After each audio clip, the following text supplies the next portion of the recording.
Okay, we're out in front of the cathedral. On my left is the entrance to the museum that's actually situated in the ruins of the original churches. So they did the excavation, and all this area of paving stones that's the square around the cathedral, when they went down, it was all graves because people were buried in the churchyard. So there were ancient graves all through here, and they just covered them up. It is a pretty cool museum because, as I say, it's the original walls of the old churches. Here above me on the left are two empty niches which would have held statues of saints. And these were what the reformers considered idols, obviously, because they were removed and broken. Now, behind me you see the south portico of the cathedral. The guidebooks call it surprising because, as you can see, it is not Gothic architecture, it's Greco-Roman. It's the only cathedral in Europe that has a Greco-Roman portico glued to it. This happened in the 18th century, and it's not surprising at all if you know what was happening in the spirit in the church in the 18th century. At that time, the fire had gone out from the Reformation. The seminary had been taken captive, and you could study to be a pastor for 3 years in Calvin's Protestant church in the 18th century and not study the Bible at all. When you learned Hebrew, you had to read a few Psalms. Otherwise, you never studied the Bible. What you studied were Greek and Roman philosophies. So when other gods are worshipped, they want more worship, and they want visible worship. So this is why we can see what's going on in the spirit in a city if we're sensitive to the symbols involved. It's what John Dawson calls exegeting a city. So when those philosophers were read, the theology of the church became a mixture of Christian tradition and Greco-Roman philosophy. And then the architecture of the church was changed to reflect that mix. Christian tradition with the Greco-Roman part on this end. One of our speakers, Dr. Glenn Martin, used to say that Gothic is so vertical, it takes your eyes up to heaven in worship. Greco-Roman is like the Greek gods. They're half divine and half human, like Hercules was. So they start to take you up to heaven, but then they bring you back down, just like their gods, half divine and half human. Now, in the early 20th century, the city council commissioned a sculpture of Jeremiah weeping. It wasn't the church's decision, it was the city council decision. And it was a disciple of Rodin who did the statue. And it's right here, opposite the south portico of the cathedral. And Jeremiah has his head turned away and he's weeping. And it's like a testimony of the heart of God in bronze, of his weeping over the state of the church in Geneva. When we had the memorial service here for the Swissair flight that crashed off Newfoundland several years ago, it was the national mourning service. So, of course, there was an imam, a rabbi, a pastor, and a priest. The Protestant pastor was pastor of the cathedral here, and her part was the prayer. And she prayed a prayer to the stars as her part in the national memorial service. Because that pretty well sums up the message of the Church of Geneva today. So they recently remodeled the building where Jeremiah was, and I was watching to see if they would put Jeremiah back there in the same attitude of turning away and weeping over the Church of Geneva. And they did. They put him right back in his spot. The Lord is faithful. Okay, let's go on. Okay, we're here right near the Place du Bois de Foule. It's where the Roman Forum of the city was. So the original Roman marketplace would have been here. It was actually a very tiny place in Roman times.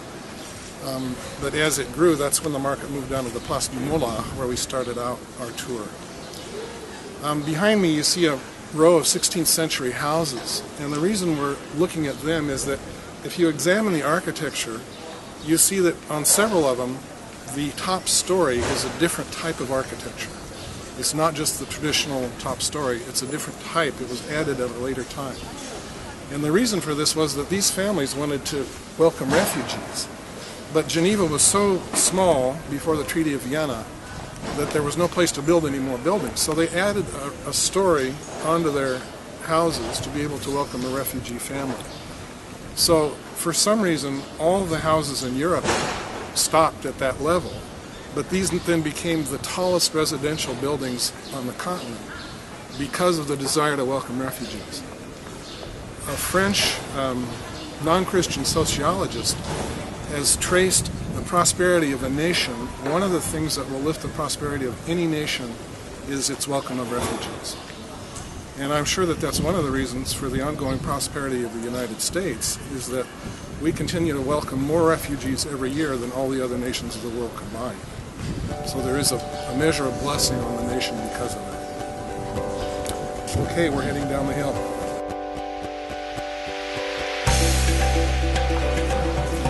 Okay, we're here in the street Etienne Dumont. As you can see, it's right up from where we just were at the Place du Beau de Four, the old Roman Forum.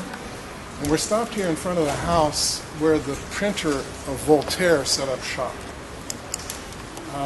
Voltaire had a lifelong argument with Rousseau over the debate really between what we call reason and revelation. And in one of the Geneva museums here, there's a book where Voltaire got a copy of what Rousseau wrote and then went through the book and scribbled on every page. No, wrong, what an idiot. All this kind of stuff on practically every page of the book. And as we said, Rousseau was all about knowing through intuition, experience, very big on feeling.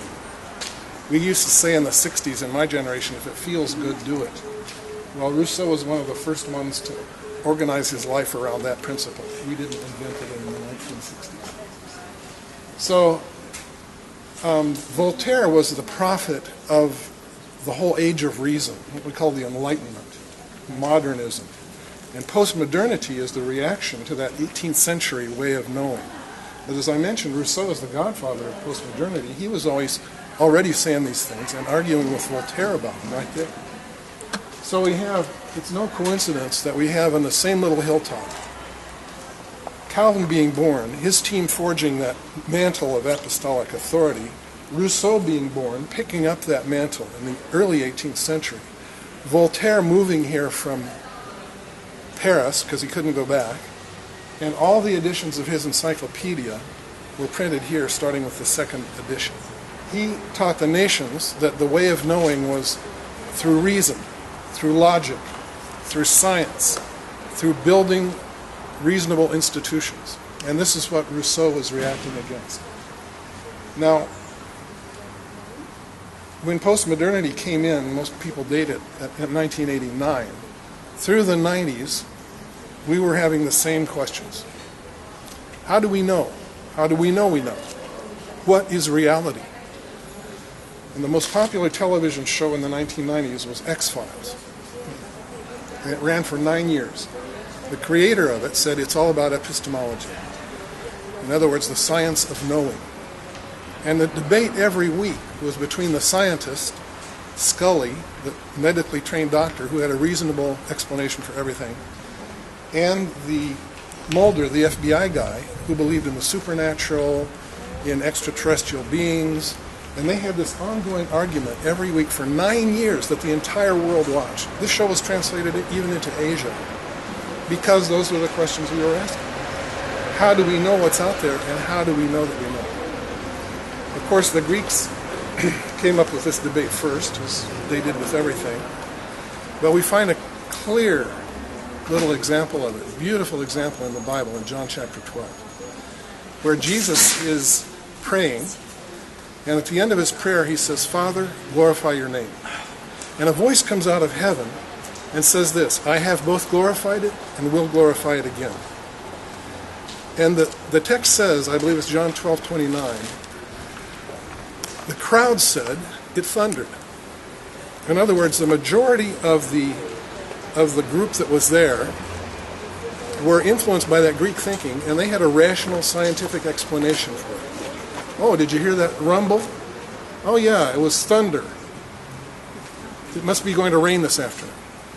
But then there was another group, the verse says. Some said an angel spoke to him. These were like the New Age people today. They knew it was spiritual. They got the vibe. Ooh, did you feel that? It was a supernatural thing. But like the New Agers today, they were in total confusion. They didn't know who spoke, and they didn't know what he said. Third group may be composed only of Jesus and John, because John is the only one of the evangelists to record this. They knew who spoke and knew what he said. Now here's the fascinating things, friends. It's the same sound waves coming out of heaven, hitting everyone's ears at approximately the same microsecond. And there are three totally different interpretations of that reality. Not only different, but mutually exclusive. There are different ways of knowing, and those ways are conditioned by our culture. They're taught to us. Let me give you just a little example. I believe that we're still very much influenced by Rousseau in the church. The way this works out in YWAM meetings is this. Someone's planned a meeting, community meeting or whatever, and then what we have in our belief system in YWAM is, if something spontaneous happens, that's the Holy Spirit leading. Well, the Bible doesn't say that. The Holy Spirit, God himself, plans certain things for centuries. It's not that whatever is planned is not spiritual and whatever spontaneous has to be the Holy Spirit. That's a Rousseau thing, that anything spontaneous has to be of the Spirit. It doesn't have to be. We can be spontaneously off. We can spontaneously miss the Spirit. I know this from personal experience. The two ways that the world uses to know were both taught from this hilltop. The nations were taught from here in the 18th century. And that debate is still not over. It's not over in the church because we are in total epistemological confusion ourselves. We do not know how to know even in the church. What's the place of a woman in leadership? There is no agreement in the church. We all quote Bible verses at each other, but we read the Bible verses differently because of what's in our minds, because of the way we have decided to know.